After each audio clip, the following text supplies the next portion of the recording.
local history, local culture, local events, your community. This is the Joe Kelly Show. The Center for Family and Recovery. That's what we're going to be talking about on today's show. Thanks for joining us, everybody. We've got two guests. We're going to be talking with Kerr Flanders. She's the development officer at the center. She's going to be telling us all about the services they provide down there. We'll also be talking with Tim Foley. Tim is in charge of a tournament upcoming in Rome, and Tim will talk about that. Short break, right back with Kerr.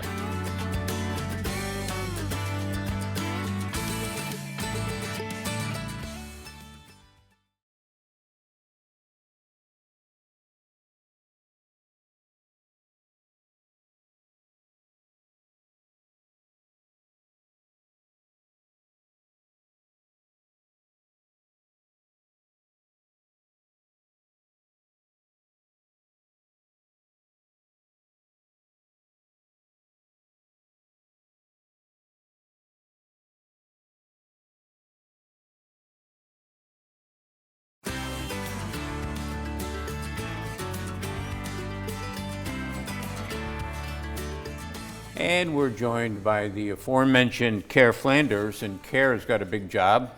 She has to raise the money to keep everything going down there. And yes. Pretty big budget, isn't it? First of all, let me welcome you to the show. Glad you could be here. Thank you for having us. Big budget, big staff, yes. Give us some numbers. Yeah, our budget this year is about $3.5 million, and we have a full-time staff of around 50. Mm. And for those who aren't familiar with it as well as they should be, the mission of your center is what? It's really to help families and individuals find a path to recovery and wellness, and or prevent them.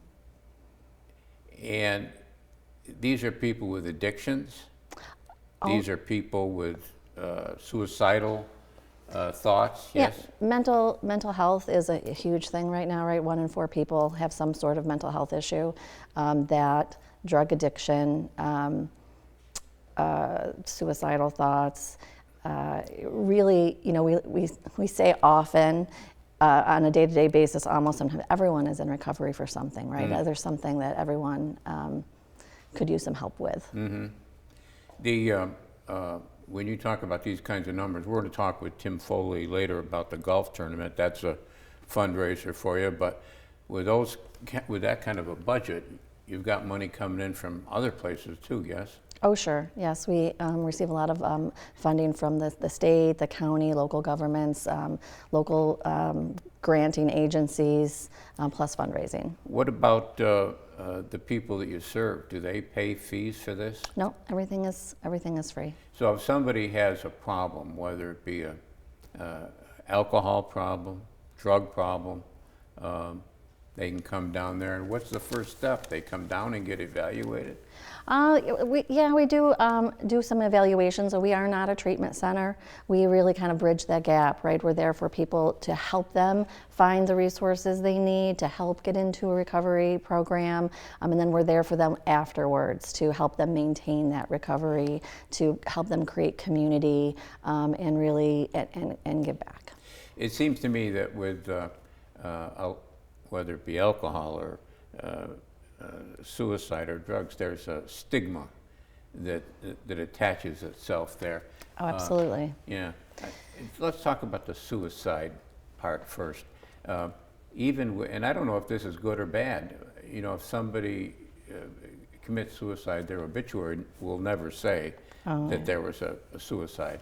And I guess that's good in one way, but in another way, it diminishes the amount of knowledge or awareness that people have of it. Oh, absolutely. But you know, a lot of times you can tell. You can see a young person, but the stigma that's attached to something like that. That's something that we work on every day, and it's one of our main strategic goals, really, right, is to reduce stigma in the community because it's such a barrier for people getting help. Because nobody wants to talk about it. Although it's getting a lot better, it's been a lot better, but it's definitely is still there, and that's one of those things where no one wants to talk about it. So we don't want to admit that that's going on in our family, and so that is a barrier for people getting help. Now, are you talking about the suicide, or are you talking about the alcohol, the drugs, or all of it? Both, absolutely. Yeah. Yeah. And with suicide, I can remember, I'm old enough to remember when you would not say the word cancer out loud. Yeah. Well, that's changed. I mean, people openly talk about cancer now. Yes. But suicide, not so much. Well, it is. We've had some significant losses in our community lately, right? And so people are, there is a lot more awareness being brought around it with lots of different events happening. In fact, we even have an event coming up this Friday. It's September 7th. I'm not sure when this is going to be aired, on air. So it's a Light of Hope, right? And it's a candlelight vigil where people can remember those lost to both suicide and overdose. It's a lovely event. What about the warning signs of suicide? Are there some telltale signs that family members ought to be concerned about? Should they see that, uh-oh, we might have a problem here? Well, I'm not really a clinician, but I would say, someone who withdraws, changes habits, eating less, that type of thing. But I think it's funny. Recently, we had a family. Do a video for us, and they were talking about they have lost a child, and talking about the fact that we are, as parents, right? We talk to our kids about don't do drugs. We talk to our kids about having safe sex and all of that, right? But we don't talk about suicide. And that's something that we need to, as parents, even when our kids are growing up, that we should talk about mental health. Yeah. And the people that are working down in your organization, we've got clinicians, we've got, are these on staff, are these contract employees, what? The clinicians? Well, we don't actually, again, we're not a treatment center. We do have some counseling there, more so for our employee assistance program that we have. Employers who contract with us can send their employees there if they are struggling. And so we have counselors for that. And then we do a lot of work with what's referred to as a peer, which is we have peer specialists and peer advocates who are people who have lived experience with either being in recovery or mental health, or that they've gone through it, they've walked the walk, right? And so someone who is struggling to get into recovery may have a lot of trust issues, right? So they will respond better to someone who they know has already been through it. Yeah, and I was looking on your website the other day, and there was a couple of programs that jumped out at me. One was a driver impairment program. What's that all about? That is for anyone who's maybe had a DWI and it's a court ordered and they have to come and go through a class. We offer that. And there was another program on there too. It was an employee assistance. What's Employee that all assistance about? Program. That's what I was just referring to. That is where we have about 80 companies in the community who contract with us to offer their employees wellness programs. They can send their employees, if their employee is struggling, maybe with tardiness, they find their employee is having some substance use issues, or even marital problems. It could be anything, and they can send them to we do have counselors for that. We also do trainings at their location. And I guess, you could have a marital problem, and that could lead to other kinds of problems, yes? Kind of one of those, what comes first, the chicken or the egg, right? Yeah, yeah. I don't know, how long have you been with the center? 2.5 years. I remember back, maybe I should ask Tim Foley this later, but I remember when this was a different name and there was a merger. Yes. Do you recall any of that? Well, I know a little bit about it. Obviously it wasn't there then, but it was the Mohawk Valley Council on Alcoholism, I believe, Something with like Family that. Services. Yeah, and they merged. And they merged. I think it was back in 2011 or something like Yep. that. Yeah. Okay. The biggest problem with your organization? I mean, what's your biggest challenge? Getting the people, getting the money to help the people? What's the biggest? Well, both of those are challenges, right? Because the stigma is there, right? And so people don't want necessarily, it's a struggle to get them to get the help or come forward saying that they need the help. But then there's also, as far as fundraising too, sometimes that can be a challenge, right? Because people who maybe are generally very generous people in the community may have an issue in their family and don't want to really, by giving to us, maybe says that they have an issue. It doesn't, right? But it's the stigma behind it. Right. There was something on your calendar that I saw called Hope in a Bowl of Soup. What's that all about? Yes, that is one of our, refer to them as Hope events, and they're led by our peers to help. Again, it's like a community awareness, and it's in the fall. So we have all different kinds of soups, and it's just open to the public, and we have resources there from different community agencies. We were really big on collaborating with other agencies in the community that offer either similar or wraparound type services. So it's really a lovely event, and it is on Aaron's birthday. Aaron's Light is a special fund we have in honor of someone who was lost to suicide. To an overdose. And that's a monthly event? No, it's just once in the fall, and then once I think they did it in the spring as well. Yeah. Mm-hmm. And there's another thing that I wanted to ask you about. I thought the title or the address for your website was kind of unique. When there's help, there's hope.com. Yeah. Yes. Say that again. When there's help, there's hope.com. And is that a kind of a message that you try to push out to the community? Yeah, I mean, we really are all about hope, right? And everything that we do, whether it be prevention, helping to get people into recovery, helping people after the recovery, it's all about hope and love. Yeah. How do you track how do you track whether you're being successful or not? Is there a way to know? Oh, every year it's different, but it's really how many people do we touch at our various events. We do a lot of community events. Most of them are free.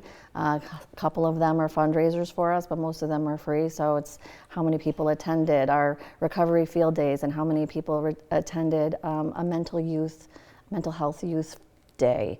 How many kids do we touch in the schools, right? And different programs that we offer. It's really hard to say we specifically helped this many people, but if we are just getting the message out there and we're providing resources to people, we hope that it'll just move forward. Somewhere to go.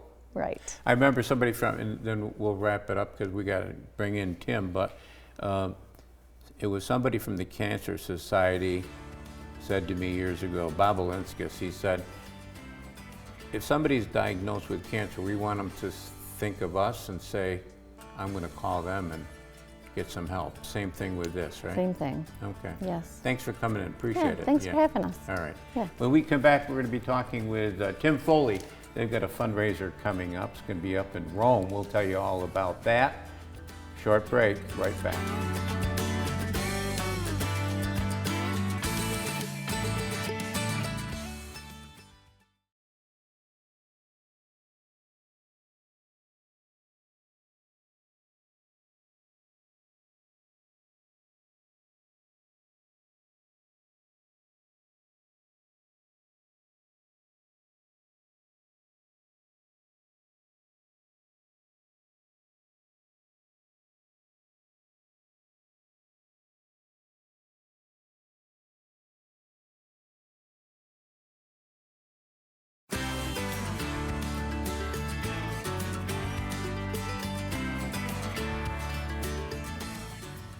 And welcome back, everybody. Thanks for sticking with us. We're joined by the aforementioned Tim Foley, local attorney, Utica and Old Forge, and a long time, I didn't mean to emphasize that badly, but a long time member of this organization. And, I've got to mention a name talking about, I didn't want to mention it with Kerr because she wouldn't have known him, I don't believe.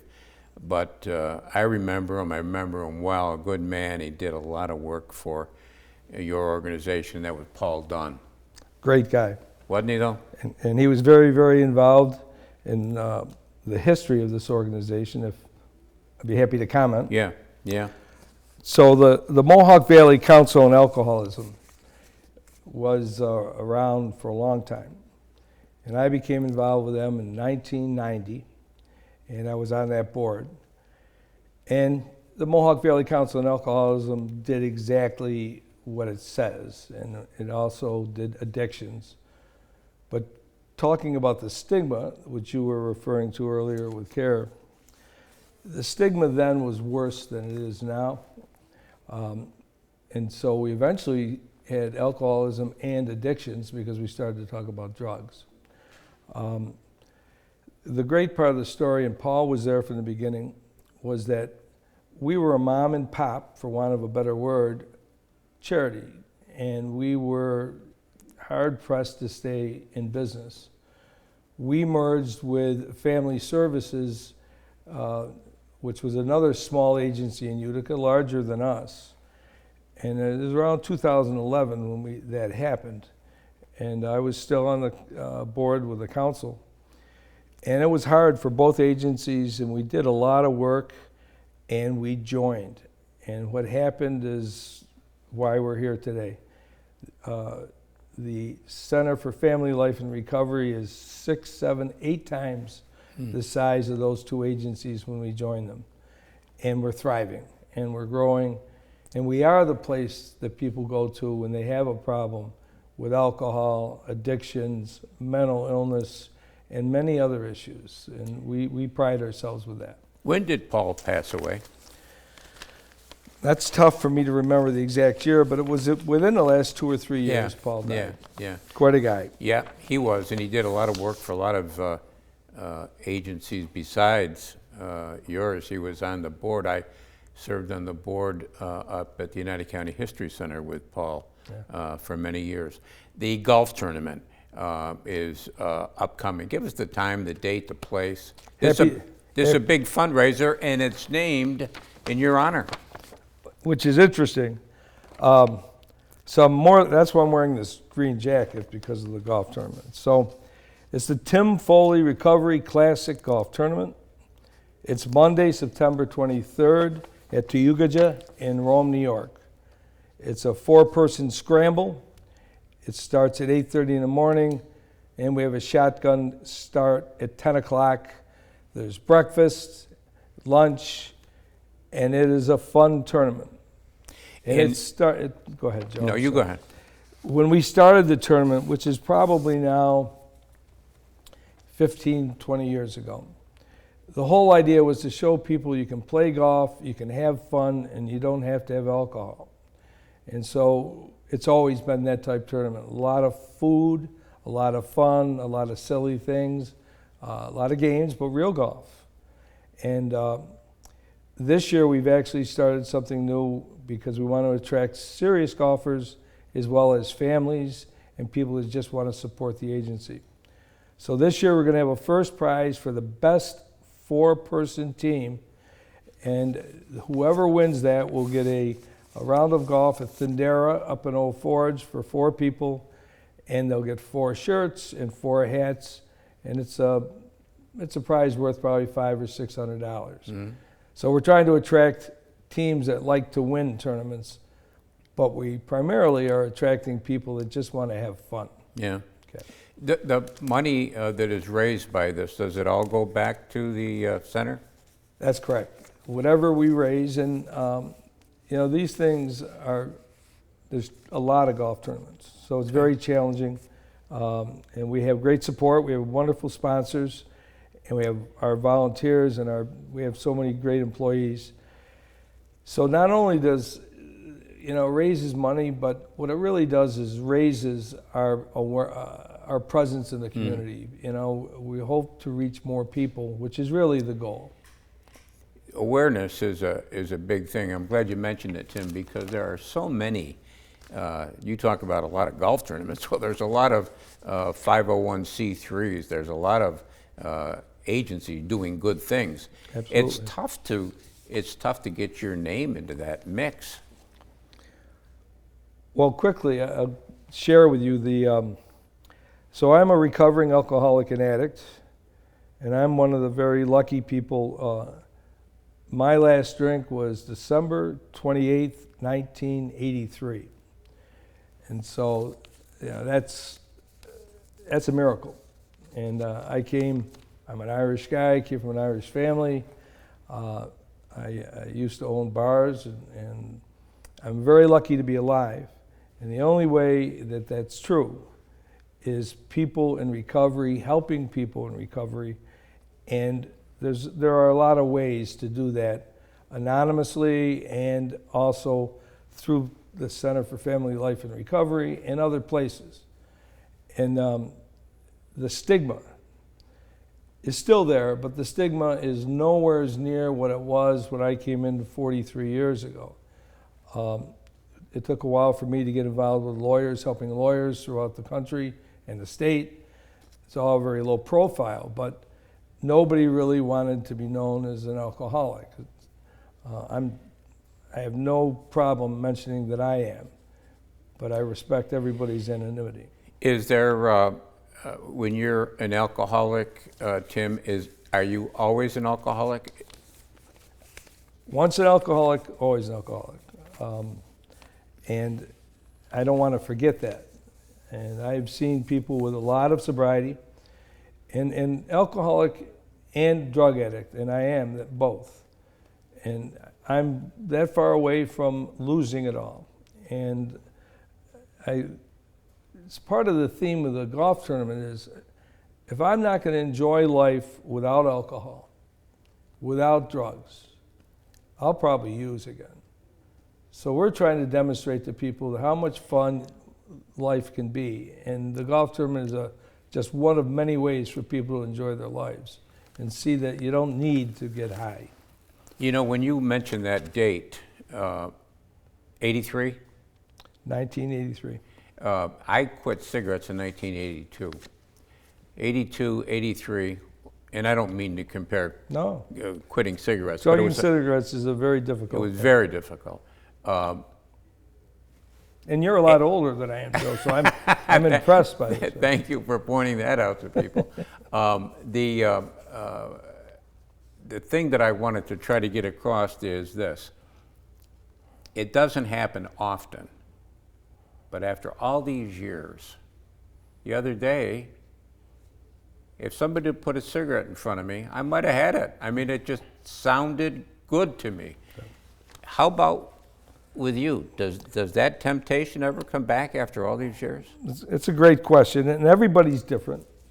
So putting the drink down and the drug is imperative, but keeping it down, you've got to do something about that. And there's programs out there, AA is one of them, there's other programs where it shows people how they can work on themselves. So you can get more comfortable, they say, within your own skin, okay? I love drinking, I love partying, I still enjoy having a great time. And now, after years of sobriety, I go any place. And that's not advised in the beginning, certainly, but fitting in and being okay makes it easier not to do it, you know. But I'm not sitting here telling you that I don't see something and think about it, but it's a fleeting thought at this point, thank God. Yeah, fleeting. That's I used to speak to groups that wanted to quit smoking cigarettes, and I don't think the agency that I was speaking for liked everything I had to say, because I was off a little bit of their program. But I tell people, you know, after all these years, I've still got to be careful. It's not like it's just gone. I've got to be careful. And what you're talking about is a great example, because once an alcoholic, always, and once an addict, always. And if you're addicted to something, and you were addicted to something, it stays with you, and you need to be conscious of it. And it's one of the reasons the Center for Family Life and Recovery is such a great asset. We aren't clinicians, but we refer. We know where people can get help. We help people get out there and live their lives. And the golf tournament's a great example of that. There'll be 30 to 50 volunteers there, some in recovery, some not. There'll be all sorts of people that are playing in the tournament that have family members that have either died or have the addiction or are in recovery. And I know we talked about suicide earlier, and they're all related. You know, the suicide, and this is, I believe this month is the Suicide Awareness Month, and people that get caught up in alcohol and drugs that don't get help often end their lives. And I think there's something to be said about safety in numbers too, when you've got people helping people. Give us the time, the date, and the place again for that golf tournament, that Tim Foley golf tournament. Which is remarkable because, number one, I'm not a very good golfer, and to have a tournament named after me. And as far as I can tell, I'm still alive, and they usually name these after people who passed. They haven't called it the Tim Foley Memorial. Not yet, I guess. So the tournament's September 23rd, and it's at WUTICA in Rome, and it's a 4-person scramble. If you don't have a team, you can just call, and we'll put you on a team. It's begins registration at 8:30 in the morning. We have a breakfast, a sit-down breakfast at 9. Shotgun start.